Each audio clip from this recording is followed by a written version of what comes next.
네, 여러분 장성군에 이렇게 초대해 주시고 명예 홍보대사로 위촉해 주셔서 정말 감사합니다. 오늘 강의를 맡은 녹색전환연구소 이유진입니다. 반갑습니다. 제가 역할을 맡으면 열심히 합니다. 그래서 오늘 제가 장성군의 명예 홍보대사가 됐기 때문에 우리나라에 있는 226개의 기초지자체 중에서 장성군에 관한 일 그리고 내용이 있으면은 2배 더 열심히 보고 열심히 더 홍보하도록 하겠습니다. 반갑습니다. 네. 오면서 이제 저도 장성군 홈페이지에서 장성군에 어떤 일들이 일어나고 있는지 그리고 어떤 정책들이 있는지 좀 꼼꼼히 들여다봤습니다. 이 옐로우시티 장성이더라고요.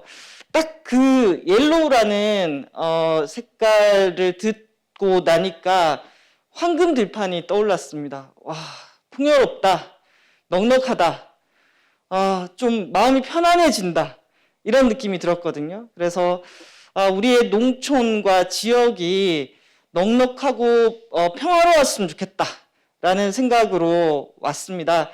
그런데 오늘 제가 할 얘기는 넉넉하고 평화롭기보다는 이런 표현이 들어와 있습니다. 저에게 주신 강의 제목이에요. 이 강의를 해달라고 전화를 주셨습니다. 제목이 지구의 마지막 경고, 기후위기 시대를 어떻게 살아가야 하는가. 위기라는 단어가 들어가 있더라고요. 그렇죠? 그래서 이거는 우리 넉넉하고 풍요롭고 이렇게 우리가 지향하는 장성군이 이 위기를 맞닥뜨려서 이걸 어떻게 슬기롭게 잘 넘어가는가가 우리에게 큰 숙제구나. 그러면 이게 쉽지 않은 이 숙제를 우리가 어떻게 풀어갈 것인가를 가지고 오늘 우리 군민들하고 우리 또 군수님도 계시고 또 여기에 또 공무원분들도 계시고 다양한 분들하고 지혜를 모아보는 이 시간을 가져야겠다라고 생각을 했습니다. 그래서 제가 준비한 내용을 좀 말씀드리자면은 여러분 1년 만에 세상이 너무 많이 바뀌었습니다. 요즘에 저한테 이런 얘기를 하세요. 용어가 너무 어렵다. 이게 뭐냐? 코로나, 팬데믹, 비대면 사회. 거기에다 최근에는 그린 뉴딜이 뭐냐? 그리고 탄소 중립은 또 뭐니? 너무 용어도 어렵고 세상도 빨리 변한다. 그런데 정말 여러분 1년 만에 세상이 완전히 바뀌지 않았습니까? 여러분과 제가 지금 마스크 이렇게 지금 끼고 강의를 하고 있습니다. 새롭게 등장한 용어들. 그런데 그 용어들이 다들 뭔가 우리를 불안해하거나 또 힘들게 만드는 일들이 많습니다. 제가 2년 전에 이 그림을 봤어요. 야, 너를 위해서 내가 이렇게 돈을 많이 모았어. 너한테 유산으로 물려줄게. 돈은 물려주는데 뭘 못 물려주고 있죠? 살만한 공간, 자연, 토대 이런 것들은 무너진 것 같아요. 최근에 메르스, 사스, 코로나 인수 공통 감염병이 증가하고 있습니다. 코로나가 갔지만 또 다른 것이 올지도 모릅니다. 코로나가 제발 멈추기를 바라는 분들이 많죠. 그런데 이게 결국은 생태계의 파괴라든지 또는 이 기후위기와 연결되어 있는 것 같습니다. 자, 지난해 일어났던 일입니다. 지난해 호주 산불, 캥거루, 왈라비, 사람 얼마나 많이 죽었습니까? 한 번 산불이 일어나면은 꺼지기 어려울 정도로 확산되는 일들이 호주에서도 일어났고 캘리포니아에서도 일어났습니다. 지난해 우리 홍수 심하게 겪었죠. 여기 보시면은 방글라데시도 홍수가 났는데 국토의 4분의 1이 물에 잠겼습니다. 그리고 지난해 이맘때 호주 남극의 우리나라 세종과학기지입니다. 남극에 얼음을 찾아볼 수가 없습니다. 누가 봐도 이상한 그리고 기상이변들이 우리 주변에서 일어나고 있고요. 지난해 구례에 홍수 났을 때 모습입니다. 아마 오늘 제가 오면서 얘기 들으니까 지난해 홍수 나면서 군수님도 공무원도 거의 쉬지 못하고 우리 장성에서도 복구 작업하셨고 거기에 농민들의 피해도 이루 말을 할 수가 없었다라는 얘기 들었습니다. 그리고 많은 분들이 지난해 54일간의 그 장마 이거 이후에 많이 생각하고 있지 않으시지만 저한테 가장 크게 다가왔던 뉴스는 이거였습니다. 지난해 11월 우리나라 역대급 장마와 태풍 때문에 쌀 생산량이 52년 만에 최저로 떨어졌고 그러면서 쌀 가격이 올라갔다라는 뉴스. 우리가 기후위기가 식량위기를 불러일으킨다라고 했는데 그게 먼 미래가 아니라 우리가 지난해 그걸 경험을 했습니다. 그래서 우리는 지금 이 시대에 기후위기가 식량과 우리의 생명, 안전을 위협하는 시대에 이미 살고 있습니다. 여러분, 제가 기후 강의를 한 지 한 15년 정도가 됐습니다. 15년 전에는 제가 기후 강의를 할 때 기후가 변하고 있습니다. 우리 기후 위기를 일으키는 원인이 화석 에너지인데요. 화석 에너지 사용을 줄여야 됩니다. 이 얘기를 하는데 거의 한 2시간 정도를 다 보내도 강의 끝나고 나면은 기후위기 그렇게 심각한지 모르겠어. 이렇게 나가셨어요. 근데 요즘은 몸으로 다들 느끼십니다. 여러분, 이번 겨울 이상했지 않습니까? 그리고 이렇게 기후가 이상해지고 있다, 이상하다라는 걸 직감적으로 가장 많이 느끼시는 분들이 농민들이십니다. 왜냐하면 하늘, 바람, 이 날씨, 기후 이거에 따라서 농사가 달라지잖아요. 그래서 우리는 이미 기후위기의 한 중간에 살고 있습니다. 그런데 제가 요즘 걱정하는 것은 바로 속도입니다. 속도가 너무 빠르게 진행이 되고 있습니다. 예를 들면은 이게 84년도의 북극의 면적입니다. 같은 9월 달이죠. 같은 시기에 사진을 찍은 겁니다. 그리고 2019년도 9월 달의 모습입니다. 확연히 줄었죠. 그런데 면적만 줄어든 게 아니라 두께도 줄었습니다. 그래서 북극의 변화, 녹아내리는 속도가 너무나 빠르게 진행되고 있고 이런 변화가 왜 일어나느냐라고 했더니 이 거대한 지구의 평균 기온이 상승하고 있는 겁니다. 지구가 평균적으로 온도가 올라가고 있습니다. 얼마나? 지난 한 200년 동안 1도 올랐습니다. 1도. 그런데 그 1도 오른 지구에서 온 사방에서 폭염, 한파, 폭설, 이번에 미국 같은 경우에는 텍사스 겨울 폭풍, 원래 2월 달에 텍사스는 약 6도에서 9도인데 이번에 영하 16도 이렇게 내려갔죠. 그래서 이런 일들이 곳곳에서 벌어지면서 저는 여러분과 제가 사는 이 시기, 지금 2021년 이 시기는 인간이 경제활동을 아주 적극적으로 하면서 아주 많은 화석 에너지를 오늘 하루도 태우고 있고 그렇게 화석 에너지를 태운 것이 축적이 돼서 지구의 온도가 올라갔고 지구 온도 올라감과 동시에 그 재난을 우리가 경험하는 세대인 것 같아요. 그래서 우리는 지구의 한계, 기후위기의 어떤 결과물 이런 것들을 경험하는 세대이자 지금 여러분과 제가 앞으로 10년 동안, 20년 동안 어떻게 사는가에 따라서 지구의 운명과 우리의 운명을 결정할 수 있는 그런 시대에 여러분과 제가 살고 있다라는 생각이 듭니다. 자, 도대체 왜 이런 일이 일어날까라고 했을 때 우리는 온실가스 얘기를 합니다. 지구의 온도가 올라갔다라고 하면 그 온도를 올린 온실가스가 있는 거죠. 이산화탄소, 메탄가스 이런 것들이 대표적인 온실가스인데요. 가장 양이 많은 게 여러분이 많이 들으셨던 이산화탄소입니다. 이산화탄소는 주로 어디에서 발생되느냐? 석유나 석탄이나 가스와 같은 화석 에너지를 태울 때 발생합니다. 저도 오늘 여러분을 만나러 오는데 이 석유, 석탄, 가스의 힘을 안 빌렸으면은 여러분 오늘 하루 만에 못 만났을 겁니다. 제가 버스를 타고 기차를 타고 여기에 오기까지 다 화석 에너지의 힘으로 여기 온 거 아니겠습니까? 자, 그래서 오늘 하루도 전 세계 77억 명의 사람들은 화석 에너지를 쓰고 경제 활동을 하고 있습니다. 그런데 그렇게 우리가 화석 에너지를 쓴 게 CO2로 배출이 되면서 지구 온도는 계속해서 올라가겠죠.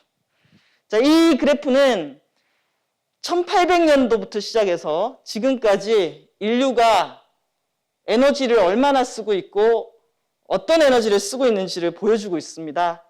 여기 보면은 빨간색으로 이렇게 깔려 있는 게 있죠. 이게 바로 나무와 같은 바이오 에너지입니다. 우리 조선시대에 에너지라는 게 뭐가 있겠습니까? 주로 나무 태워서 난방하고 밥하고 그러지 않았겠습니까? 자, 그랬던 것이 1900년대, 1950년대 이 색깔이 석탄이고요. 이게 가스고, 이게 석유고 이게 가스입니다. 딱 보시기에도 와, 1950년대, 1970년대 쭉 올라가면서 어떻게 되고 있습니까? 소비량이 늘어나기 시작하죠. 그래서 사실상 우리가 대기 중에 화석 에너지를 집중해서 뿜어낸 이 시간들은 사실은 지난 한 50년? 1970년에서 2020년 이 50년 사이에 엄청난 속도로 화석 에너지를 쓰면서 대기 중에 CO2를 뿜어냈고 지구의 온도를 끌어올렸다라고 보시면 됩니다. 오늘 하루도, 오늘 우리나라에서도 얼마나 많은 사람들이 열심히 일을 했겠습니까? 열심히 일을 하기 위해서 공장을 돌리고 발전소를 돌리고 저처럼 막 먼 거리 여행을 하고 이런 와중에 대기 중에 CO2가 배출이 되는 겁니다. 그러면 오늘도 CO2가 배출이 되고 내일도 CO2가 배출되고 이렇게 매일매일 쌓이게 되면은 지구의 CO2 농도는 올라가고 지구 온도는 계속해서 올라가겠죠. 여러분 어떤 생각 드세요? 이게 어디까지 우리가 견딜 수 있지? 지구 온도가 평균 기온이 1도가 올랐다고 하는데 앞으로 몇 도까지 우리가 견딜 수 있을까? 이 이야기들을 많은 사람들이 궁금해했고 그래서 국제사회도 모여가지고 지구 온도 이렇게 계속 올라가면 안 되겠네? 올라가지 않도록 전 세계 국가들의 온실가스 배출량을 줄여야 돼. 어떻게 줄이지? 우리 약속을 하자. 그래서 만든 게 교토의정서, 기후변화 협약 이런 거잖아요. 그래서 처음에 만든 교토의정서는 선진국만 먼저 줄이기로 약속을 하게 됩니다. 근데 선진국만 줄여서는 안 되는 거예요. 왜 갑자기 봤더니 중국 배출량 늘어나죠. 인도 늘어나죠. 브라질 늘어나고 멕시코 늘어나고 한국도 늘어나고 우리 선진국만 줄여서 안 될 것 같아. 개도국도 같이 온실가스 줄여야 돼. 그게 바로 파리 협정입니다. 그래서 2015년도에 파리에 모인 사람들 그리고 그때 미국과 중국 오바마 대통령과 시진핑 주석 이렇게 해서 합의를 한 것이 다 같이 줄이자. 이거 선진국만 줄여서 될 일이 아니다. 다 같이 줄이자라고 약속을 하면서 그때 이런 얘기를 한 거죠. 우리가 지금 1도가 올랐는데 지구 온도를 몇 도에서 막아야 되지? 몇 도를 마지노선으로 해서 우리가 그보다는 더 오르지 않도록 막아야 될까? 그때 나온 얘기가 1.5도냐 2도냐 논쟁이었습니다. 자, 1.5도가 마지노선이야. 아니야 2도야. 이렇게 얘기하다가 우리가 이렇게 논쟁하기보다는 과학자들한테 보고서를 쓰라고 하자. 보고서를 써서 1.5도일 때 어떤 일이 일어나고 2도일 때 어떤 일이 일어나는지를 우리가 시나리오를 읽다 보면은 우리의 목표가 몇 도가 돼야 될지 나올 것 같다. 그래서 2018년도에 이 IPCC라는 기후변화에 관한 정부 간 협의체 과학자들이 모여서 보고서를 씁니다. 1.5도 특별 보고서를 씁니다. 1.5도일 때 지구에서 어떤 일이 일어날까? 2도일 때 어떤 일이 일어날까? 그때 한국에 모였습니다. 과학자들이 인천 송도에 모여가지고 이 보고서를 발표를 했는데요. 그들의 목소리는 똑같았습니다. 2도는 너무나 높은 위험. 2도까지 올라가면 안 된다. 1.5도에서 안정화시켜야 된다. 그렇다고 1.5도가 안전한 것도 아니다. 지금 우리가 1도에서 이걸 경험하고 있으니까 1.5도까지 가면 어떤 더 심한 상황이 진행이 되겠죠. 근데 1.5도 이상은 오르면 안 된다라고 이 얘기를 한 겁니다. 자, 1.5도일 때도 전 세계 산호의 소멸이 70에서 90%고 북극이 완전히 녹아내리는 빈도가 100년에 한 번. 그런데 2도가 올라가게 되면은 10년에 한 번씩. 그래서 1.5도 마지노선 얘기가 나온 겁니다. 그 다음 나온 게 바로 이 보고서 때문에 나온 게 요즘 여러분 TV 틀면은 탄소 중립 얘기 많이 나오잖아요. 이 보고서에서 탄소 중립 얘기가 나옵니다. 왜 나오냐? 자, 1.5도 그래 우리 마음먹었어. 지금도 너무 위험하니까 1.5도 이상 오르지 않도록 거기서 방어선을 치겠어. 자, 그러면 1.5도 이상 오르지 않도록 하려면은 우리가 어떻게 하면 돼? 라고 했을 때 이 그래프가 나오게 됩니다.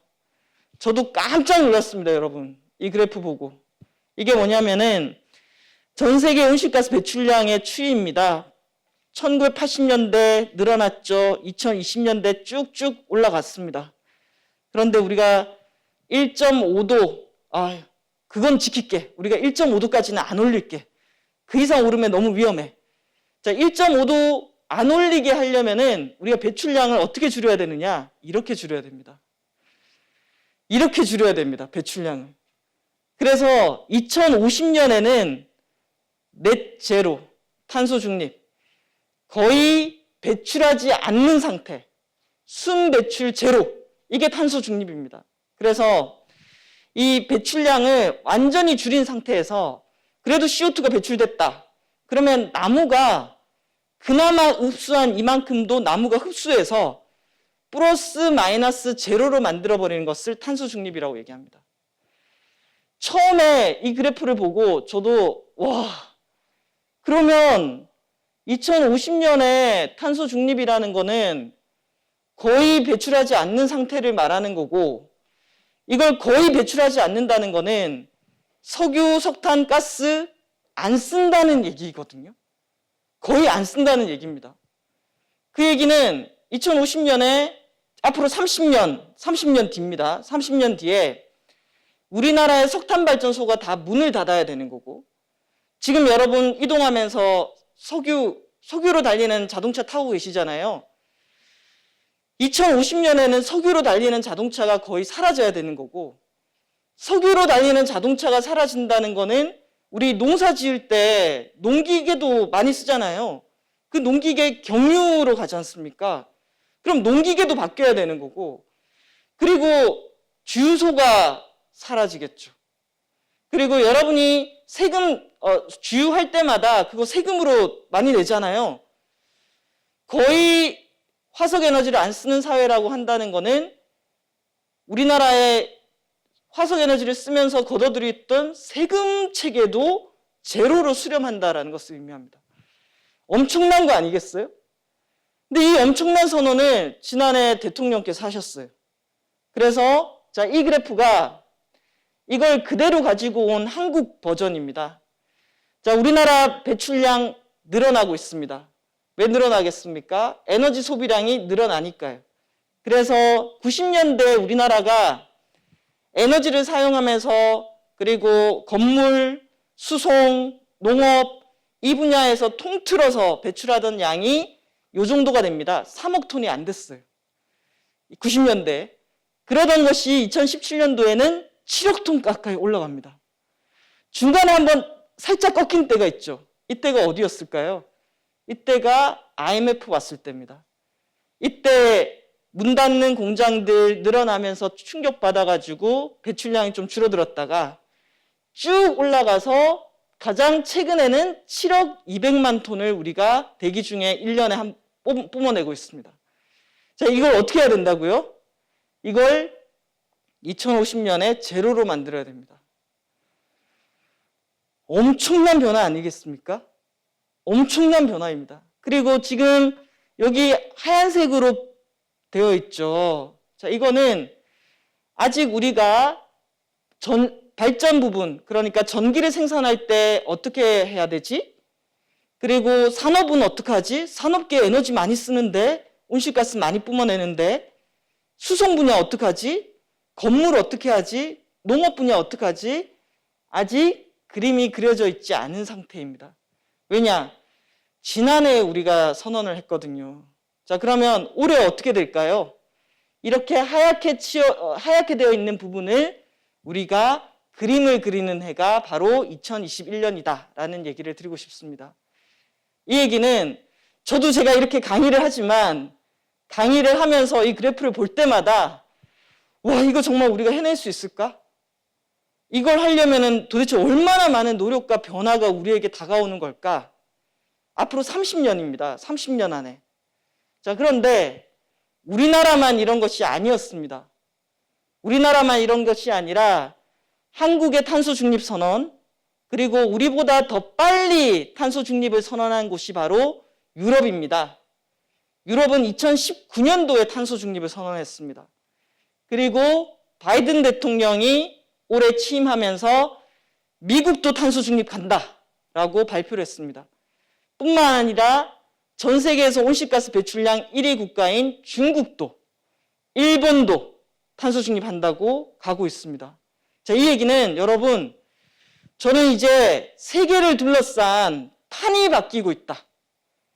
기준이 달라지고 있다. 예전에는 기후변화 심각하다고 국제사회가 모여서 첫 번째 회의했던 때가 1992년도였습니다.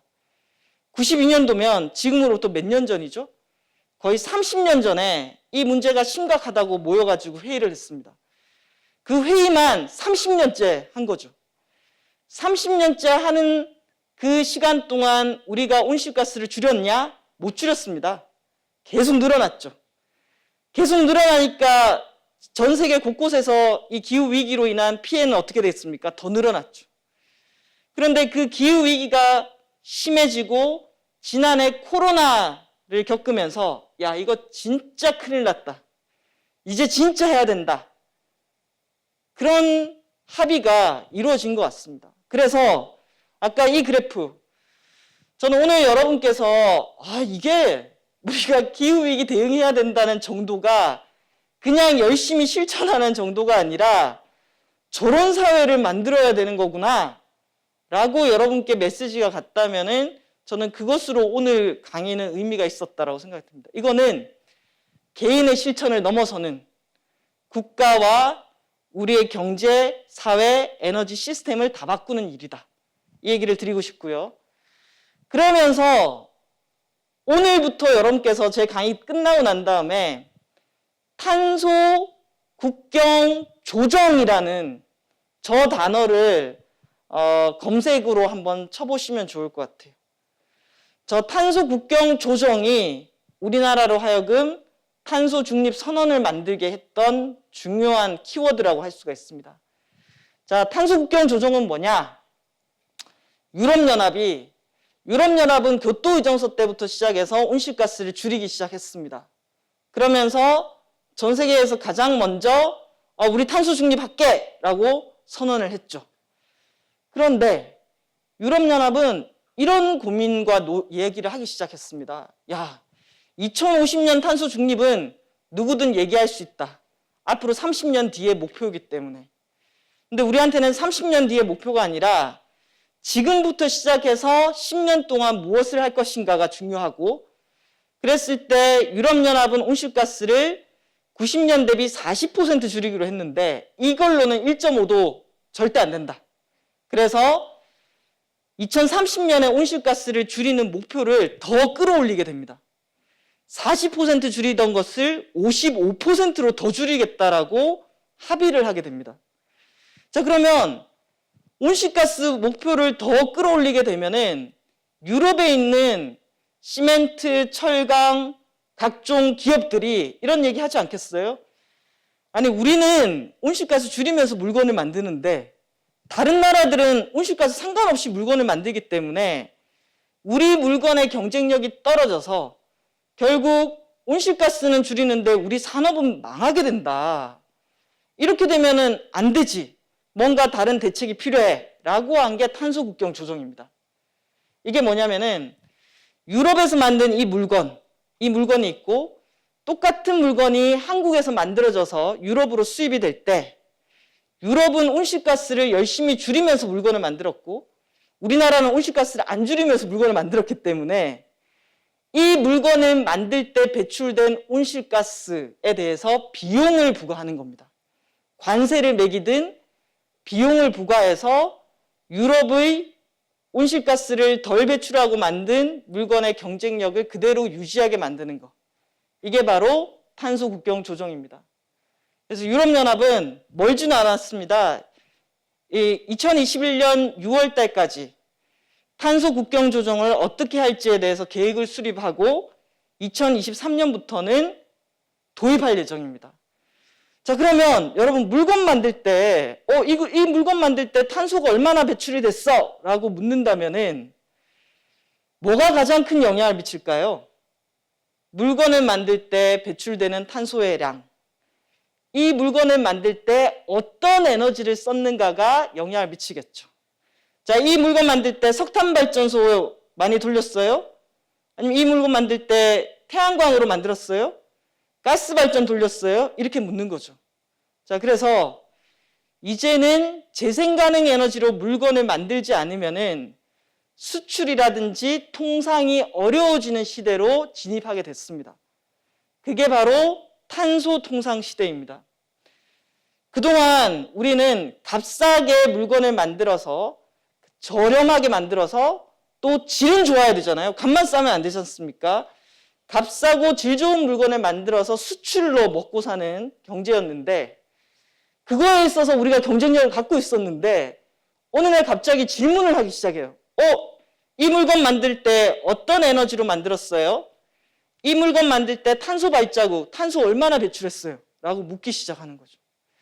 자, 그리고 EU 같은 경우에는 최근에 배터리 지침을 만들었어요. 요즘 전기차 잘 나가지 않습니까? 그리고 우리나라가 전기차에 들어가는 배터리를 수출하고 있습니다. 근데 유럽연합이 어떤 기준을 만들었냐면은 2024년부터는 유럽연합의 배터리를 수출하려면은 이 배터리를 만들 때 탄소를 얼마를 배출했는지를 라벨링을 붙여가지고 수출해야 된다. 이 물건의 탄소 발자국, 탄소 배출량을 반드시 표기하도록 제도로 만든다라는 겁니다. 그리고 에너지뿐만 아니라 배터리를 만들 때 오늘 우리 일회용품 줄이기 고고, 플라스틱 안 쓰기 고고 행동했잖아요. 똑같이 배터리를 만들 때 폐배터리 수거율을 높이고 그 배터리에 들어가는 주요 자원들은 재활용을 해서 코발트라든지 리튬이라든지 니켈을 쓰도록 의무화한다는 거예요. 기후위기 시대, 탄소를 줄여야 되는 사회로 경제가 변하면서 물건을 만들 때 재생가능 에너지를 사용하고 자원을 재생해서 물건을 만드는 것을 어떻게 하고 있다? 제도화하고 있다라는 것이 저는 중요한 포인트라고 생각합니다. 자, 그랬을 때 탄소 중립을 중국도 하겠다, 유럽연합도 하겠다, 미국도 하겠다, 일본도 하겠다. 전 세계 120개 국가가 탄소 중립을 하겠다라고 선언하는 시대에 우리는 얼마만큼 준비가 되어 있는가? 우리나라는 무역 규모가 세계 7위 국가입니다. 코로나 국면에서도 우리 경제가 버티고 있는 것은 수출이 여전히 잘 되기 때문입니다. 무역에 대한 의존도가 어떻죠? 매우 높습니다. 그런데 우리가 수출하는 제품은 어떤 제품들이죠? 철강이나 반도체나 자동차 같이 에너지를 많이 써서 생산해야 되는 산업 구조를 가지고 있습니다. 그런데 또 우리나라가 온실가스 배출량 세계 11위입니다. 이산화탄소 배출량 세계 7위입니다. 어때요? 책임이 큽니다. 저거 선진국들이 한 거야 라고 얘기하기에는 우리가 배출하는 온실가스 양의 책임도 크다라는 얘기를 드리고 싶고, 여기서 문제가 발생합니다. 우리가 지금도 전기의 힘으로 많은 것을 하고 있는데요. 우리나라의 전기를 생산하는 에너지원의 비중이 석탄 발전이 40.8%입니다. OECD 국가는 20%대입니다. 그럼 우리나라 뭐가 높은 거죠? 석탄 발전 비중이 너무 높은 겁니다. 그리고 재생가능 에너지 비중은 5%대. OECD 국가 중에 꼴찌 비중입니다. 자, 그래서 저는 요즘에 세상이 너무 빠르게 변하고 있다. 30년 동안 기후위기 심각하다고 얘기만 하다가 갑자기 세계가 달리기 시작하는 거예요. 그렇게 달리면서 만들어낸 게 탄소 국경 조정이라든지 탄소 발자국, 탄소 배출량을 기준으로 무역의 규제가 달라지기 시작하더니 속도를 내기 시작한단 말이에요. 속도가 빨라지고 있어요. 문제는 우리가 이 변하는 세계에 준비가 안 돼 있다. 왜냐? 여전히 석탄 발전 비중이 너무 높고 재생가능 에너지 비중은 너무 낮아서 어떻게 보면은 시대의 변화에 우리는 지금 준비를 못하고 있다라는 생각이 들어요. 자, 우리나라에서 에너지를 총괄하는 부서가 산업통상자원부입니다.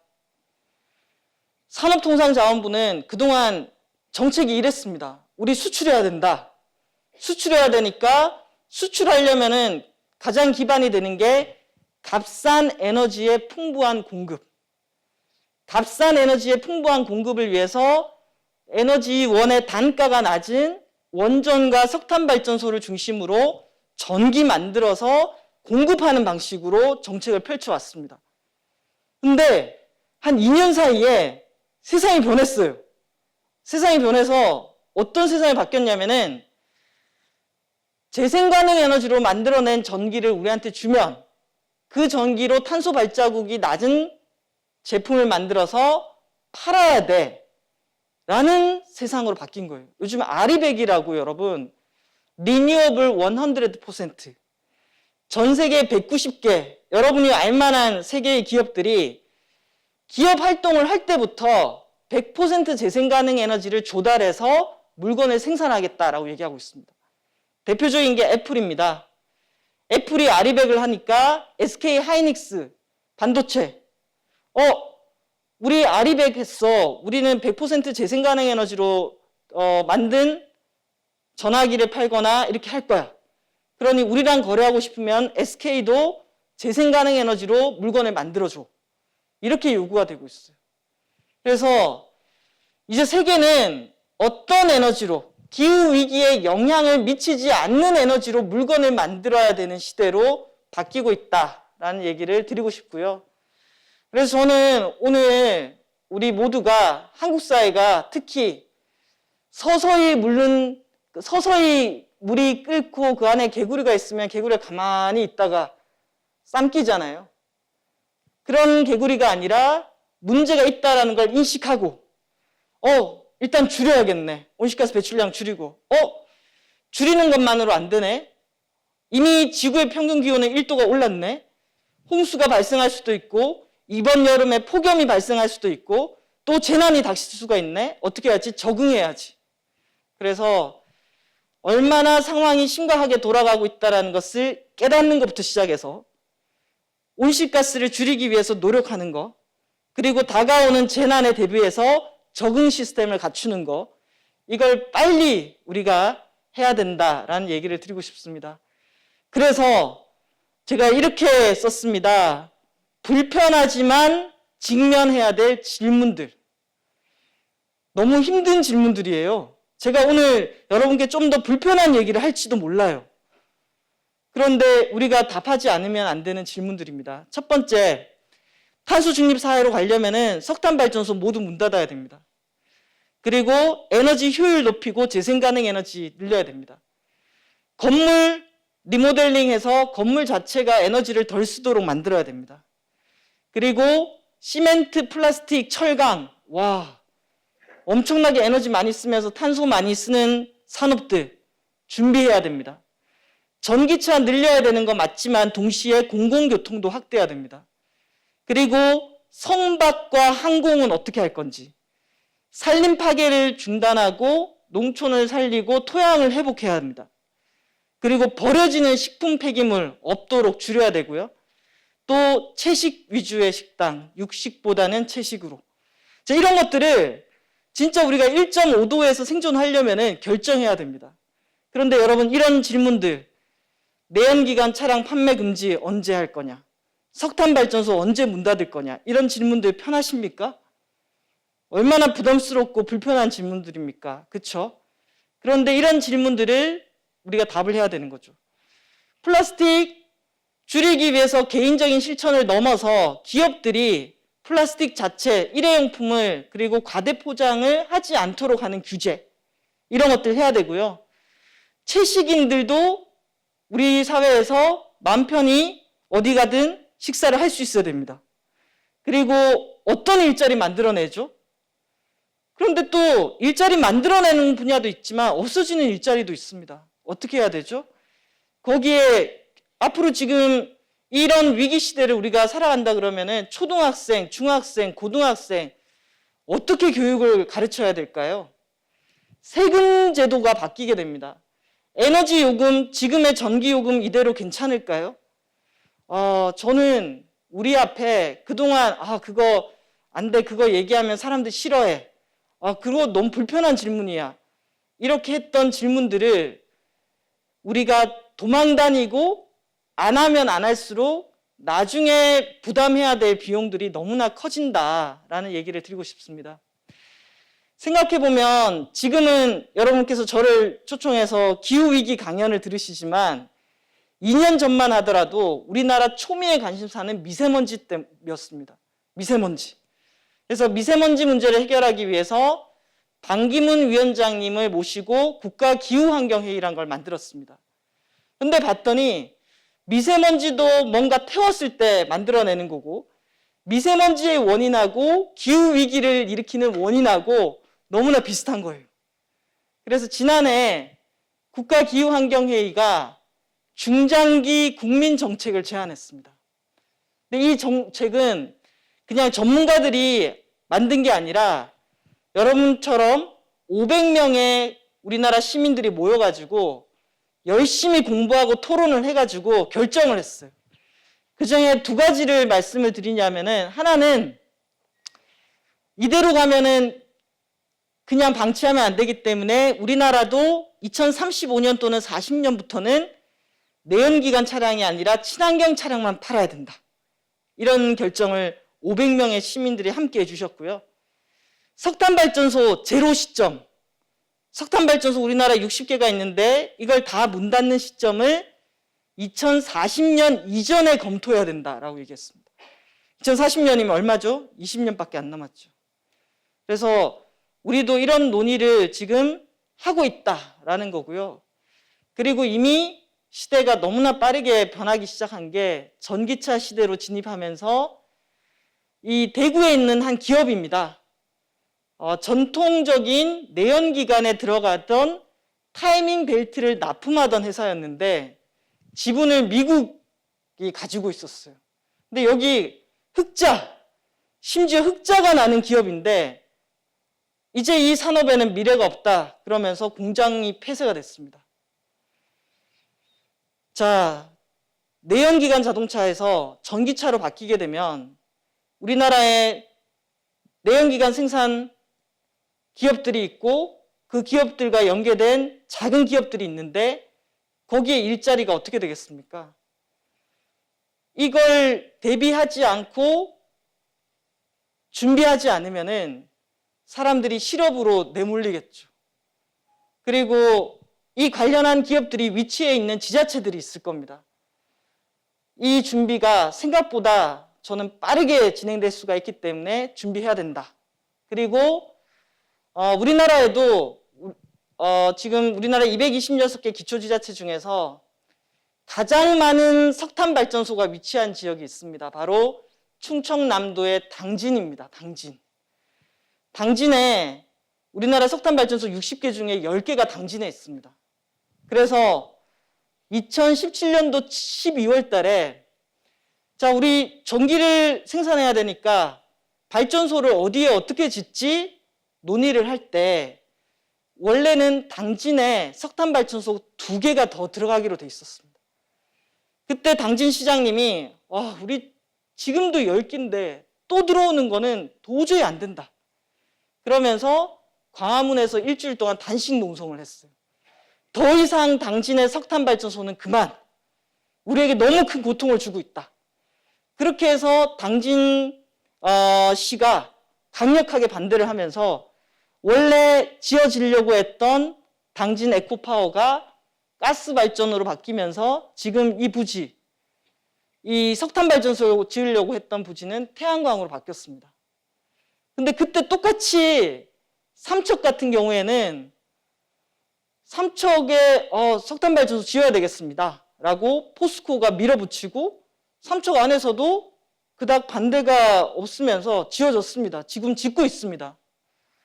근데 짓고 있는데 아까 제가 이거 말씀드렸죠.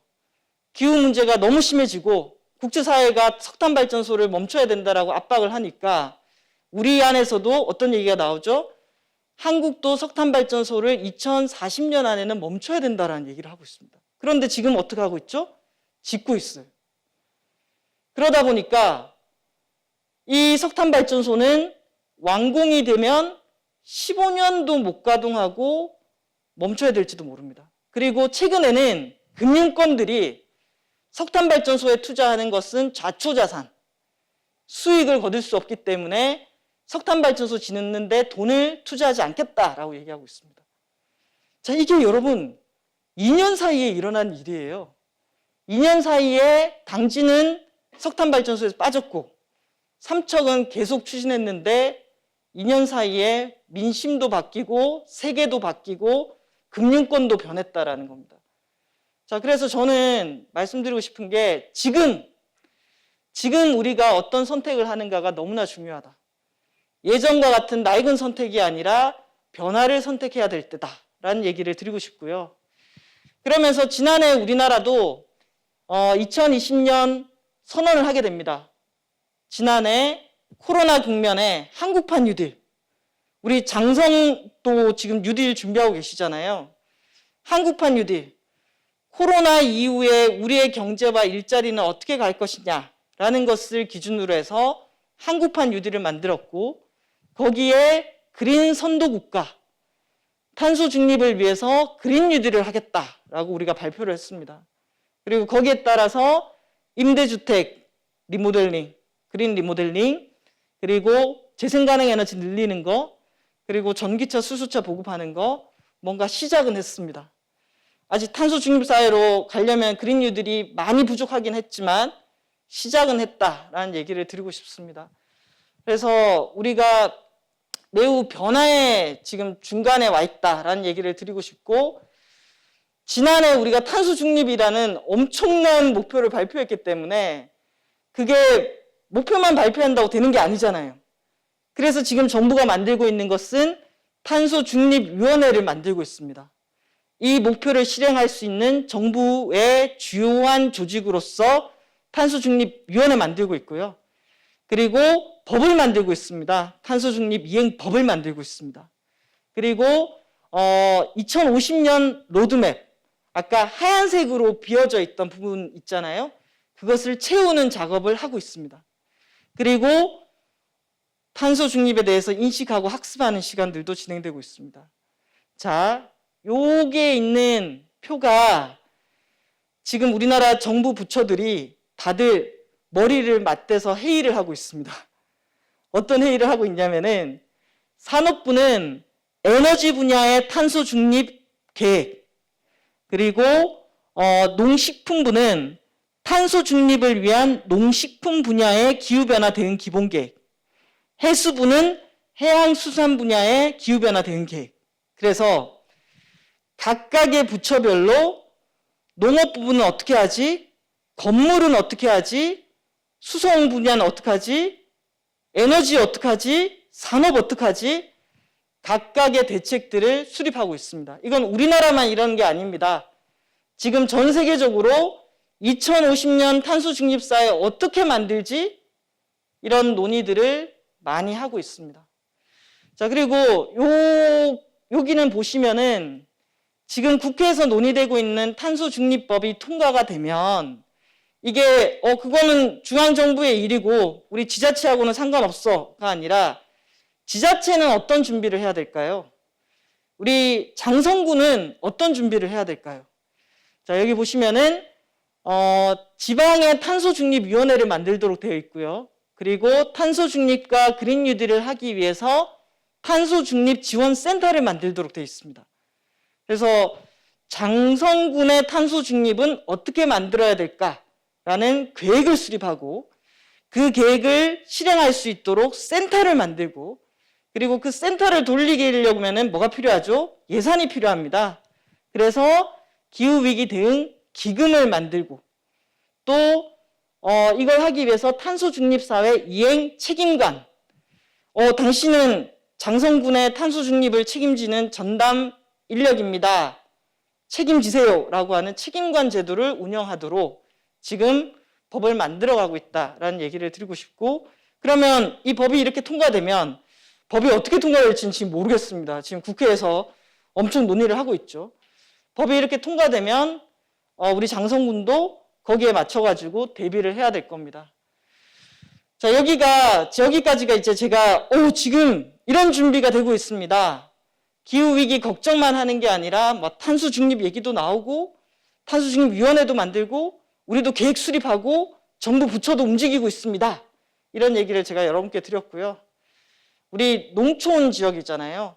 그러면 농촌에서는 어떤 준비와 대책이 필요할까? 이 얘기를 제가 한 20분 정도 말씀드리고 토론을 하도록 하겠습니다. 지난해 저는 이 보고서를 쓰는데 참여를 했습니다. 기후위기 대응하는 농어촌 에너지 전환에 대한 방안을 연구하자. 왜냐? 우리 농촌도 에너지 없이 못 살잖아요. 농사를 짓거나 또는 우리 농촌에서 냉난방을 하거나 이동을 하거나 그게 다 에너지거든요. 그러면 아까 화석에너지 거의 안 쓰는 사회를 만든다고 했을 때 장성군의 탄소중립 계획을 수립하려면은 장성군의 에너지 어떻게 할 거냐, 이 계획을 수립해야 되거든요. 그래서 이 농촌은, 어촌은 어떤 준비를 해야 될까에 대해서 연구를 했고, 바로 이틀 전이었습니다. 지금 대통령 직속 농어촌 농업특별위원회가 있는데 거기에 탄소중립위원회가 만들어졌습니다. 여기에 이틀 전에 저희가 첫 회의를 하면서 이거 정말 쉽지 않은 숙제다.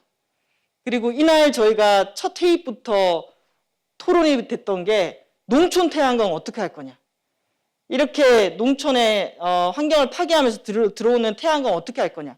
이거 가지고 또 논쟁이 막 붙기도 했습니다. 근데 다행인 것은 여기에 농민과 어민, 실제로 농사 짓는 분들, 그리고 돼지 키우는 분들, 이런 분들이 같이 자리에 앉아서 그러면 진짜 우리가 얘기해보자. 이 기후위기 이렇게 심각한데 농촌과 어촌은 에너지 문제 어떻게 할 건지 이렇게 하기로 하고 첫 모임을 했습니다. 첫 모임을 했더니 나온 결과는 우리가 생각이 너무 다 다르다. 생각이 다른 걸 인정하고 2시간 만나서 되는 일이 아니다. 6시간, 7시간 모여가지고 끝장 토론을 하자. 그러면서 이제 4월 달에 또 얘기를 하기 시작합니다. 전 지금 딱 우리에게 필요한 게 서로 다른 입장들이 모여가지고 토론하고 대안을 찾아가는 일들을 해야 된다라고 생각하는데요. 자, 기후변화 관련해서 폭염, 극심한 일교차, 우기, 그리고 축산이 규모화되면서 에너지 비용이 급증하고 있습니다. 물이 부족하니까 관정을 많이 파기 시작하고요. 지하수 문제도 심각하게 진행되고 있습니다. 농업 분야 에너지 비용 점점 늘어나겠죠. 늘 폭염이 되면 또 폭염 때문에 가축이 폐사한다거나 양식장에 이 폐사 이런 것들 막 늘어나잖아요. 그래서 사실은 농업이 기후위기에 생산량이든 아니면 농민들의 건강이든 너무나 직결되는 영향을 미치고 있다라는 거고요. 그리고 농가주택의 광열비, 냉난방 비용 이런 것들도 무시 못하게 늘어나고 있고 또 동시에 스마트팜도 많이 만들어지고 있습니다. 자, 그럼 스마트팜은 그냥 가나요? 스마트팜 에너지 많이 쓰잖아요. 이거 어떻게 할 거냐? 이런 얘기들이 지금 진행이 되고 있고 또 재생가능 에너지, 그래. 아까 제가 앞에 말씀드렸잖아요. 이제는 값싸게 또 좋은 물건을 만드는 것과 동시에 사람들이 국제사회가 묻기 시작했어요. 이거 무슨 에너지로 만들었냐? 너네 석탄으로 만들었어? 태양광으로 만들었어? 그래서 재생가능 에너지 늘리려고 하는데 현장은 어때요? 태양광, 난개발, 집단 민원 난리가 났습니다. 그래서 저는 우리가 가야 되는데 지금 해결해야 될 문제들이 한두 개가 아니구나라는 생각이 드는데요. 특히 우리에게 지금 많은 부담을 주는 것이 저는 석탄, 원전, LNG, 재생가능 에너지 비중 너무 낮은 거. 이게 우리의 지금 가장 큰 저는 숙제라고 생각합니다. 게다가 보시면은 우리나라 국토의 동해안에는 원자력 발전소가 많이 밀집해 있습니다. 지금 24기가 돌아가고 있고요. 그리고 충청남도에 우리나라 석탄 발전소 집중해서 있습니다. 아까 우리나라 60개 석탄 발전소 중에 30개가 충남에 있고요. 그 중에 10개가 당진에 있습니다. 그러니까 당진 시민들은 얼마나 괴롭겠습니까? 그리고 우리가 요 일대에 있죠. 예. 그래서 이러면서 또 이런 비중도 있습니다. 아니 어떤 지역에 특정해서 발전소가 너무 집중되어 있는 겁니다. 그럼 그 지역은 전력 자립률이 엄청 높겠죠. 우리나라에서 전력 자립률이 가장 높은 지자체가 인천입니다. 인천이 1등이에요. 거기에 영흥화력발전단지가 있기 때문이고 인천 다음 충남, 부산, 경북 이렇게 돼 있고 나머지 도시들은 뒤에 막 있습니다. 그러니까 실제로 이 농촌 지역에서 전기를 생산하는 발전소가 집중이 되고 거기 생산해서 도시까지 보내주는 거 맞습니다. 그래서 이런 불균형에 대한 얘기들도 같이 해야 되죠. 그런데 또 우리나라에서 지금 내고 있는 전기요금은 괜찮은가? 라고 했을 때 우리나라는 산업용도 그렇고 우리가 집에서 쓰는 가정용도, 주택용도 그렇고 OECD 국가 중에 매우 낮은 전기요금대를 기록하고 있습니다. 그러다 보니까 에너지 효율에 우리가 투자를 한다거나 이런 유인이 별로 없는 거죠. 그래서 우리나라 에너지 소비량 엄청나게 늘어나고 있습니다. 그리고 최근에 농촌 에너지의 특징도 보면은 전기화입니다. 전기화는 전기로 많은 것들을 쓰고 있다는 거죠. 예를 들면은 농촌 지역에 지금 보급되어 있는 건조기라든지 또는 온실 난방 같은 경우에도 전기 난방으로 많이 돌아가고 있습니다. 그래서 전력 소비량이 늘어나고 있죠. 근데 또 우리나라가 용도별 요금제를 갖고 있기 때문에 농사용 전기요금은 값싸게 지불을 하고 있습니다. 그래서 한편으로 그래 영세한 농민들이니까 농사용 전기요금 싸게 줘야지 이렇게 해서 저희가 유지를 해왔는데 최근에 자료를 보면은 실제 농사용 전기 소비자 수로는 0.7%밖에 안 되는 이 대기업의 영농법인들이 농사용 전기의 절반을 쓰고 있습니다. 그래서 정말 영세한 농민들을 위해서 전기가 가는 게 아니라 오히려 대기업들에게 이런 전기요금 혜택이 집중되고 있다는 문제. 그리고 또 하나는 이런 문제도 있습니다. 중국산 냉동 수입 고추를 수입을 해와서 그것을 농사용 전기로 가열을 시켜서 판매를 하게 되면은 이게 가격 경쟁력을 갖게 되는 거예요. 그래서 오히려 값싼 농사용 전기가 우리의 고추가 아니라 수입 냉동 고추의 가격 경쟁력을 높이는 방식으로 또는 이것도 있지만 요즘 해외에서 수입되는 과일들이 있습니다.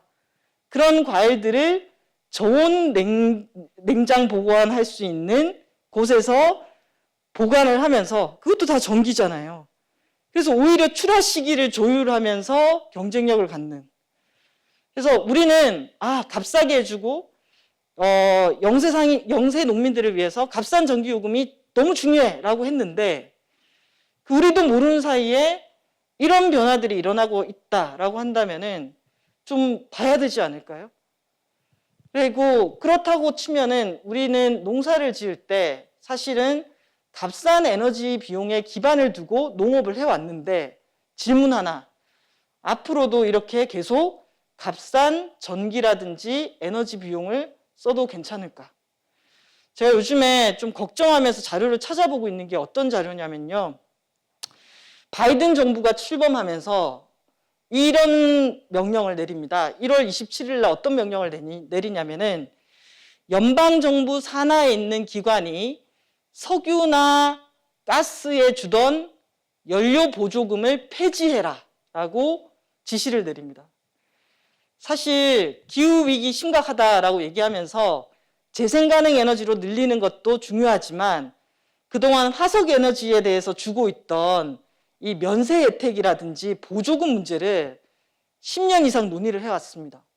야, 기후변화 심각하다고 그러면서 화석 연료에 대해서 보조금 주는 거 이거 괜찮은 거냐? 이런 논의를 해왔고 실제로 G20 국가들은 2020년에서 25년 사이에는 화석 연료 보조금 없애야 된다 이런 얘기들을 해왔습니다. 그런데 화석 연료에 대한 보조금이 문제가 될 때 가장 크게 타격받는 곳이 어디일까요?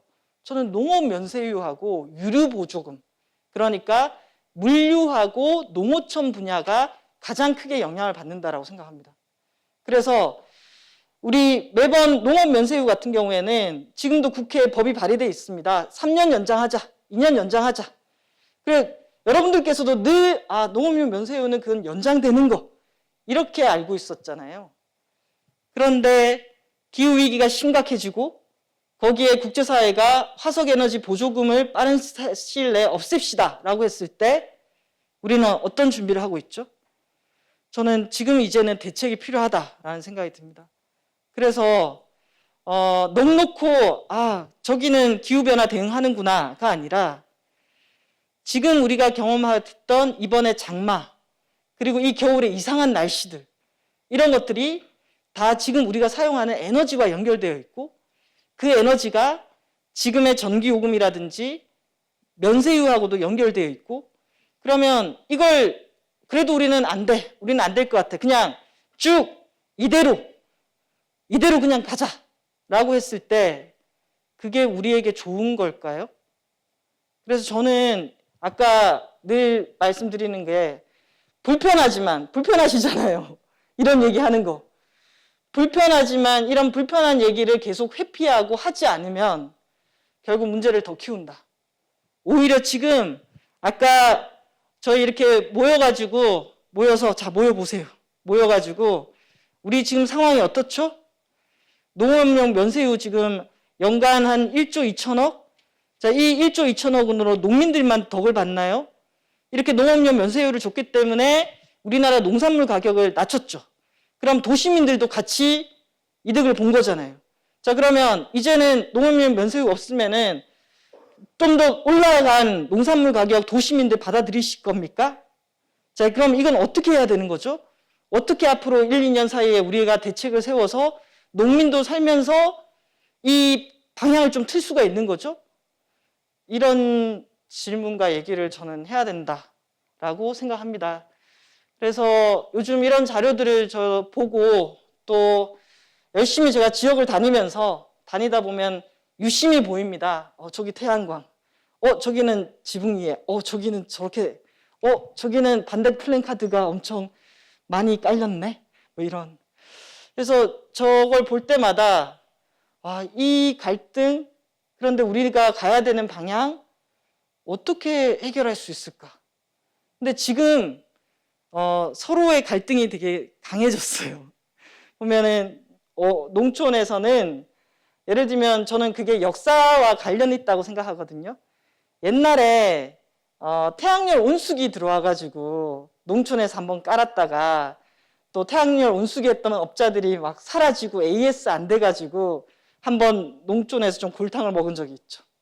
그리고 태양광 지금처럼 발전 사업으로가 아니라 태양광 보조금 들어왔다가 거기도 또 제대로 시공하지 않고 도산한 기업들 때문에 애를 먹은 적이 있어요. 근데 이제 또 동네에 태양광이 들어오니까 전통적으로 농사 짓고 농업 활동해 왔던 농민들한테는 아니 저 사람들 또 들어와가지고 우리 농사 지을 땅에 또 태양광 다 가지고 간다라는 생각을 저는 하실 수밖에 없다라는 생각이 들어요. 그래서 지금 태양광에 대한 농촌의 분노 이런 것들이 저는 분명히 있고 자 그럼 우리는 태양광을 아예 하지 말고 멈출 거냐? 태양광은 다른 지역 말고 도시만 할 거냐? 저는 그렇게 또 답을 찾을 일은 아니라고 생각하거든요. 그래서 이 갈등을 좀 풀어봤으면 좋겠다라는 얘기를 드리고 싶고,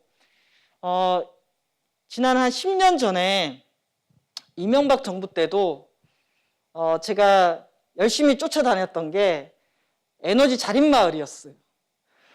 제가 에너지를 공부하면서 사람이 사는데 없어서는 안 될 가장 중요한 게 먹을거리하고 에너지인데, 먹을거리와 에너지를 그 마을 단위에서 생산하고 자급하는 시스템, 그리고 그런 마을들이 농촌에 많아진다면은 이거야말로 우리가 앞으로 기후위기 시대에 가야 될 방향이 아닌가, 이런 생각을 했었고, 그때 2009년도에 정부에서도 농촌형 에너지 자립마을이라고 해가지고 어떤 농가 공동체가 있으면 거기에 태양광이나 바이오가스 이런 것들을 넣어서 그 지역에서 에너지를 자립하는 마을 모델을 만들겠다라고 예산을 투입해서 사업을 한 적이 있었어요. 근데 제가 그 마을들을 열심히 전국을 다니면서 찾아다녔어요. 그런데 너무 마음이 아팠어요. 왜냐하면 지역 주민들은 이걸 받아들일 준비가 전혀 안 됐는데 약 그 시설비가 내려온 거예요. 시설비가 내려와서 바이오가스가 설치가 됐는데 그 바이오가스 설비도 기술적으로 완결성이 없다 보니까 고장나고, 그러다 보니까 그때 했던 마을들이 다 엉망이 됐어요. 그리고 그때 제가 이렇게 되면 안 될 텐데 꼭 우리나라도 먹을거리와 에너지가 좀 순환하는 그런 모델이 만들어져야 되는데, 이런 생각을 했었습니다. 그래서 좀 우리가 갖고 있는 숙제, 에너지 비용이 올라가면 농사는 어떻게 짓죠? 농업 면세유하고 농업 전기요금 그냥 우리가 지금 있는 이대로 그대로 유지할 수 있을까요? 농촌 지역에서도 전기 소비가 증가합니다. 이 전기 소비 어떻게 하죠? 농가 주택 에너지 효율화 시급하다고 생각합니다. 이건 어떻게 하면 농촌 주택을 에너지 효율적으로 고칠 수 있을까요? 누가 고쳐야 될까요? 비용은 어떻게 하죠? 그리고 잘 고칠 수 있을까요? 이런 것들. 농촌 태양광 어디서부터 풀어가야 될까? 그리고 아까 우리 이명박 대통령 때 했던 저탄소 녹색마을 실패했었는데 그거 성공 사례로 만들기 위해서는 우리 농민들의 역할, 지역민들의 역할은 어떤 게 있을까? 이런 질문들을 갖고 있습니다. 자, 이게 덴마크입니다. 덴마크가 1980년대 큰 발전소 중심으로 전기를 생산하다가 80년에서 2020년이니까 덴마크는 40년을 했습니다. 40년을 해서 지역 생산, 지역 소비 에너지 시스템으로 바뀌었습니다. 덴마크는 우리처럼 갈등 없었을까요? 여기도 싸우고 난리가 났었습니다. 근데 40년을 하면서 방법을 좀 찾았던 것 같아요. 자, 이거는 우리 정부에서도 지금 그리고 있는, 이제 더 이상 석탄 발전소 크게 못 짓고 원전 못 지으니까 에너지 수요를 관리하면서 재생 가능 에너지를 지역적으로 늘려야 됩니다. 우리 지역에서 생산하고 우리 지역에서 소비하는 에너지 시스템을 만들어야 되는 거죠. 이걸 우리가 해낼 수 있을까? 전 이게 우리의 숙제라고 생각하고요. 한국에서 실패하는 현장들을 보다가 제가 이건 2008년도에 독일과 유럽 나라들을 다니면서 조사했던 자료들입니다. 그 지역의 풍력 발전기, 태양광 발전기, 요거는 가축 분뇨, 바이오가스 플랜트, 요거는 나무를 난방해서 이용하는 설비들, 이런 것들이 2008년, 9년도 제가 갔을 때도 로컬 에너지, 우리 로컬 푸드 매장, 우리 완주도 열심히 하잖아요. 로컬 푸드하고 로컬 에너지가 같이 만나서 지역에서 생산하고 소비하는 모델이 되어 있더라고요. 그리고 이건 오스트리아 에너지 전환 현장인데요. 여기는 유채씨 재배해가지고 농기계를 돌리는 에너지원으로 사용하고 가축 분뇨로 바이오가스를 만들고 나무를 이용해서 따뜻한 온수를 만들어서 난방 에너지를 공급하더라고요. 여기도 에너지 자립마을입니다. 그래서 유럽에 그렇게 에너지 자립마을이 많은지 몰랐어요. 그런데 이런 농촌의 특징은 농촌에서 나오는 이런 부산물들과 가축 분뇨 이런 것까지도 에너지원으로 하면서 순환하는 모델을 가지고 있었습니다. 그리고 이 비슷한 모델을 우리도 2010년도에 해보려고 전국의 한 5, 6개 마을에서 시작을 했었고 그 5, 6개 마을은 지금은 다 실패 사례로 남아 있습니다. 그러면서 저 생각을 했어요. 2010년도에 그렇게 했었는데 지금 2020년, 10년이 지났고 기술도 나아졌고 우리가 실패 사례로부터 배운 경험도 있다면은 이제 우리나라도 한두 군데쯤은 좀 성공 모델 괜찮은 거 만들어서 그게 잘 작동이 되면 다른 곳으로 좀 확산할 수 있지 않을까? 이런 생각을 했고요. 그래서 이것도 독일에 있는 마을인데요. 풍력 발전기가 있고 돼지 축사가 있고 이 돼지 축사에서 나오는 똥을 바이오가스로 만들어서 전기도 만들고 바이오매스는 동네에서 나는 나무를 가지고 열병합 발전을 하고 여기에 ESS 재생가능 에너지는 이렇게 간헐성이 있으니까 그걸 저장 장치에 저장도 하고 그리고 이 모든 것들을 운영하는 우리 지역의 에너지 협동조합 이런 모델로 제가 여기 막 답사를 가면은 이 답사 갔던 분들 만나잖아요. 만났을 때 딱 기억에 남았던 언어가 이런 거였어요. 오스트리아에 있는 농부셨는데요. 이런 얘기를 하셨어요. 나는 지구에서 가장 중요한 2가지를 생산하는 농부다. 나는 식량도 생산하고 에너지도 생산한다. 이게 저한테는 되게 식량과 에너지를 생산하는 농부가 가능하구나 라는 거였고요. 그래서 왜 거기는 되고 우리는 안 되지? 왜 우리는 왜 안 되는 걸까? 거기는 20년 전에 했는데 왜 우리는 2020년에도 안 될까? 저는 거기에 정부의 에너지 정책 자체에 문제가 있었다고 생각합니다. 우리가 이렇게 좀 혼돈을 겪는 거는 그동안 우리 정부가 원전, 석탄, 가스 중심의 큰 발전소들만 해보다 보니까 재생가능 에너지가 지역적으로 어떤 특색이 있는지, 그래서 지역에서 어떤 갈등을 일으킬 수가 있는지, 그리고 이걸 풀려면은 중앙정부가 아니라 지자체의 역할이 얼마나 중요한지 이런 것들을 제대로 인식하지 못한 채 자, 태양광 늘립시다 라고 하면서 준비나 사전 준비 없이 태양광이 늘어나면서 갈등이 심화됐다라고 생각합니다. 그래서 정부 정책을 좀 바로 잡아야 될 것 같고요. 그리고 10년 전에 했던 에너지 자립마을의 실패도 예산으로 시설만 들어갔기 때문이에요. 그걸 주민들 중에 운영하거나 함께 할 수 있는 기반이 돼 있어야 되는데 그게 아니라 우리가 또 정부 예산 사업이 그렇지 않습니까? 설비가 먼저 들어갔던 거예요. 그리고 장기 계획이 없었어요. 그리고 이 설비가 들어갔을 때 지역 주민들의 삶을 얼마나 더 낫게 만들 것인가에 대한 계획들이 없었던 거예요. 그래서 저는 이제는 우리도 요 부족했던 부분들을 채워서 잘 한번 만들어보자. 잘 만들어보자. 이런 제안을 드리고 싶고 그래서 자료를 봤더니 다른 나라들은 농촌 에너지에 관한 법이 있더라고요. 농촌 에너지에 대한 법이 있고 프랑스 같은 경우에는 농촌이 에너지 생산을 활동을 농업으로 법적 지위를 부여하고 지원하는 시스템이 돼 있더라고요. 그러니까 우리는 농업은 먹을거리만 생산하는 거야 이거였는데 농촌에서 에너지를 생산하는 것도 농민의 역할로서 법적 지위를 부여하고 관련한 지원 체계를 갖고 있다. 우리는 태양광 발전 사업자하고 농민들이 현장에서 또는 주민들이 현장에서 싸울 때 그것을 중재하거나 조정할 수 있는 역할 아무런 기반이 없어요. 그러다 보니까 발전 사업 하겠다는 발전 사업자와 지역 주민들이 바로 그냥 현장에서 부딪히고 있더라고요. 그래서 뭔가 체계가 있어야 된다.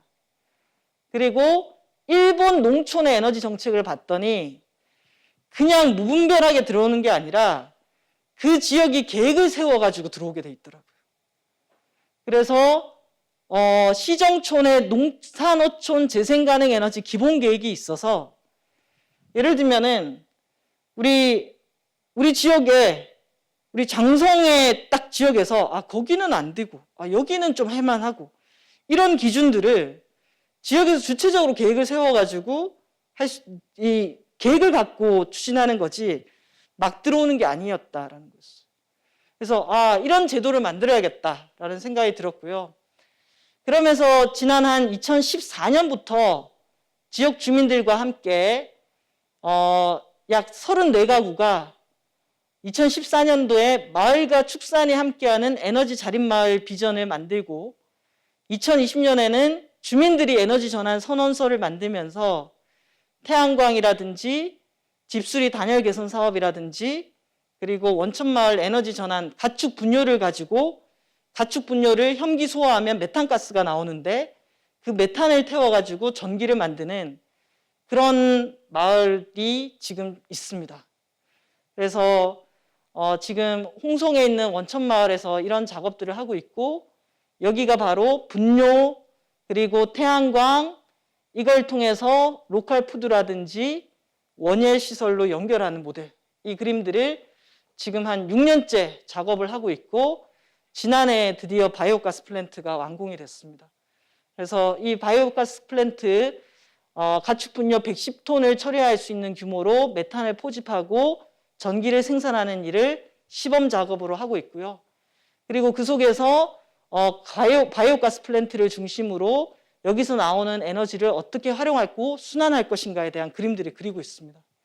그래서 저는 이제 2021년도 정도에는 한국에서도 아까 제가 보여드렸던 해외 사례들처럼 여기는 완주의 고산 휴양림이 우드칩을 이용해서 난방 시스템 그럼 이 우드칩을 만들고 조달하는 것도 지역의 일자리로 연계하는 방안 그래서 이 발전 설비를 운영하는 데 있어서 원료를 조달하고 에너지를 생산해서 판매하는 이 순환 과정 속에서 지역 주민들이 일자리를 얻거나 경제가 돌아갈 수 있도록 안착하는 사례들.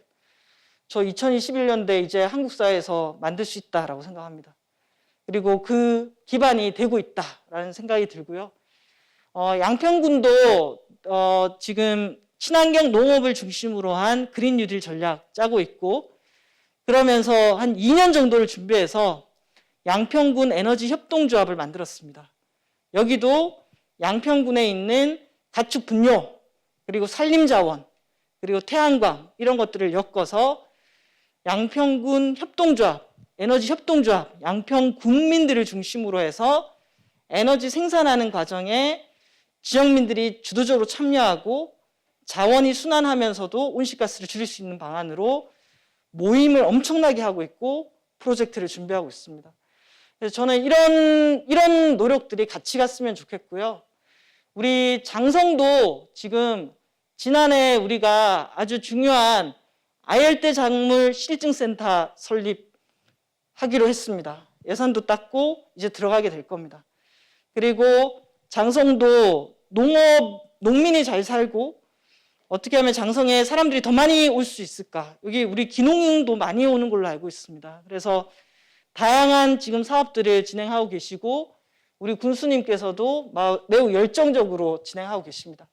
근데 이 아열대 이 작물 실증센터 이런 것들도 저는 에너지랑 같이 가야 된다라고 생각합니다. 그래서 아열대 작물을 기르고 연구하면서 이게 정말 규모 있게 돼서 그냥 작은 센터로가 아니라 실제 우리나라 농업에 있어서 어떤 미래를 보여줄 수 있는지에 대한 그림을 정말 잘 세울 수 있는 센터로 역할을 하면서 동시에 이 센터가 돌아가기 위한 에너지도 같이 고민하고 연결됐으면 좋겠다. 왜냐하면 이제 기후위기 시대에 적응으로서 아열대 작물도 중요하고 동시에 탄소 중립을 가는 길에 장성군이 우리가 어떤 역할을 할 것인가를 연계하는 전략이 저는 너무 중요하다라고 생각이 듭니다. 그래서 우리가 갖고 있는 좋은 계획들에 저는 에너지에 대한 내용들이 같이 들어갔으면 좋겠고요. 결국 기후위기 대응은 에너지 문제하고 연결돼 있다. 그리고 농민의 삶과 전혀 동떨어지게 어떤 설비가 들어오는 게 아니라 그게 하나 들어서더라도 그게 우리 지역하고 어떻게 연결될 수 있지? 어떻게 우리 지역민의 삶을 낫도록 만들 수 있지? 이걸 저는 연결하지 않으면은 10년 전에 우리가 실패했던 저탄소 녹색마을처럼 된다. 그래서 사람들의 삶과 연결하는 거 필요하고요. 그리고 지금 오늘 이렇게 얘기하더라도 오늘 저희가 막 태양광 가지고 막 얘기하는 게 아니잖아요. 저는 태양광을 가지고 우리 장성군 안에서 토론이 일어났으면 좋겠습니다. 그래서 많이 토론하고 우리의 관점에서 누가 들어와서 하는 게 아니라 우리가 어떻게 할 거냐, 우리가 농촌의 에너지 문제 우리가 어떻게 해결할 거냐의 관점에서 에너지를 다시 바라봤으면 좋겠습니다. 그리고 그 속에서 지금 재생가능 에너지 확산을 위한 민간단체 사업, 그리고 지역에너지센터, 지금 산업부가 한 25곳 정도의 지역에너지 센터를 만든다고 합니다. 그러면 저는 이런 센터 기반을 가지고 토론도 하고 공부도 하고 준비를 하면서 연결돼야 된다라는 생각이 들고요.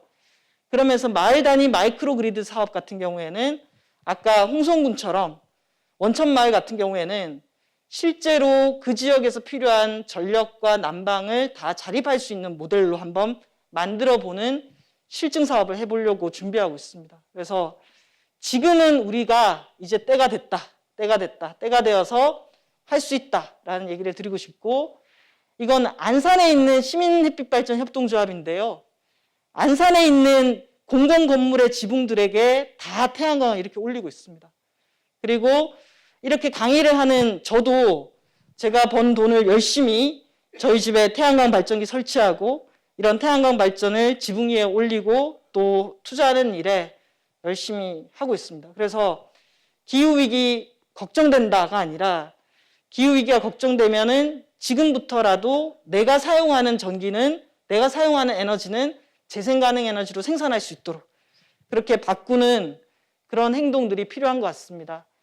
그래서 지역에 우리가 갖고 있는 지역의 자원과 기술을 활용하고 에너지 공동체를 만들면서 사례를 그냥 걱정만 할 것이 아니라 이렇게 하면 돼, 이렇게 하자라고 하는 사례를 만들었으면 좋겠고요.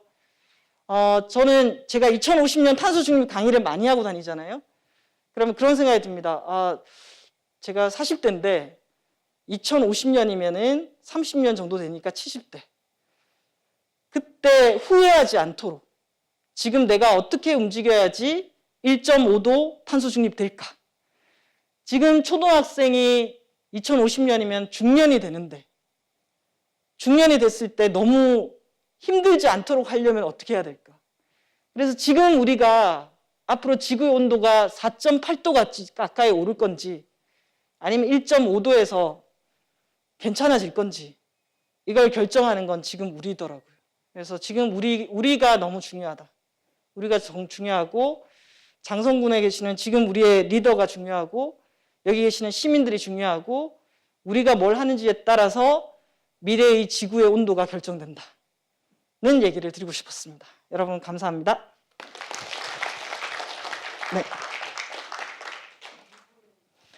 네, 질문 받습니다. 네, 마이크.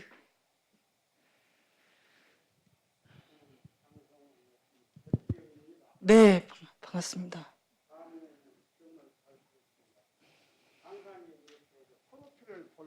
이미 강사님 프로필을 보면서 짐작은 했었습니다. 네. 이 강의를 듣고 나서 가장 무거운 짐을 지신 분들이 누구냐 하면 군수님이야, 군의회 의원님들, 군청 공무원님들, 지도자들이 굉장히 무거우실 것 같아요. 왜냐하면 오늘 강의 내용들이 모두가 다 그분들이 해당되시는 내용입니다. 네. 여기 오신 분들 중에 한 10분의 1 정도가 그분들이고 나머지 10분의 9는 일반 국민이에요. 네. 그러면 지구위기에 대해서 온실가스 중에 CO2가 가장 많다고 89%를 알고 있는데 이 CO2 89%를 저탄소로 실천할 사람은 누구냐 하면 90% 일반 주민입니다. 그런데 네. 오늘 이 강의를 듣고 있는 사람들 저부터가 우리는 가만히 있으면 됩니다. 왜냐하면 정책 성공도 군에서 다 해줄 거고 정책 실패하면은 군에다가 잘못할 거고 우리 주민들은 거기에 대응할 방법이 없어요. 그래서 우리 강사님께서 굉장히 많은 그 정보로 많은 사람들과 말씀을 이렇게 나누신 것 같은데 이건 우리 대한민국 5천만 국민 중에 한 90% 이상의 일반 국민이, 일반 시민이 이 기후위기에 대해서 실천할 수 있는 구체적인 사례를 같이 곁들여 주시면 좋겠어요. 오늘 내용이 총론적 측면, 정책적 측면만 입장을 강구하다 보니까 일반 시민들이나 주민들은 우리는 뭐 가만히 있으면 되겠네? 위에서 해주니까 잘못하면 잘못했다고 책임지겠네? 이렇게 결론이 날 것 같아서 대단히 우려가 됩니다. 네. 그런 부분이 사실 여기 있는 대다수 네. 많은 분들이 충분히 기후위기에 대해서 일상생활에서 실천할 수 있는 방법이 굉장히 많이 있을 건데 거기에 관심을 갖게 이렇게 자극을 이렇게 전달하지 좀 안 했다는 것이 좀 아쉬움으로 남습니다. 이상입니다. 네. 질문 감사드립니다. 네. 저는 우리의 실천과 오늘 제가 말씀드린 많은 내용들이 연결되어 있다고 생각합니다. 예를 들면 아까 제가 계속해서 불편하지만 직면해야 되는 이야기들이라고 그랬습니다. 가장 크게는 전기요금 어떻게 할 거냐. 전기요금에 대해서 우리가 만약에 재생가능 에너지로 가고 석탄발전소를 2020년, 지금 2021년인데 2040년 안에 60개를 끈다라고 했을 때 이거 돈 안 들고 할 수 있습니다 라고 하면 저는 거짓말이라고 생각합니다. 비용이 듭니다.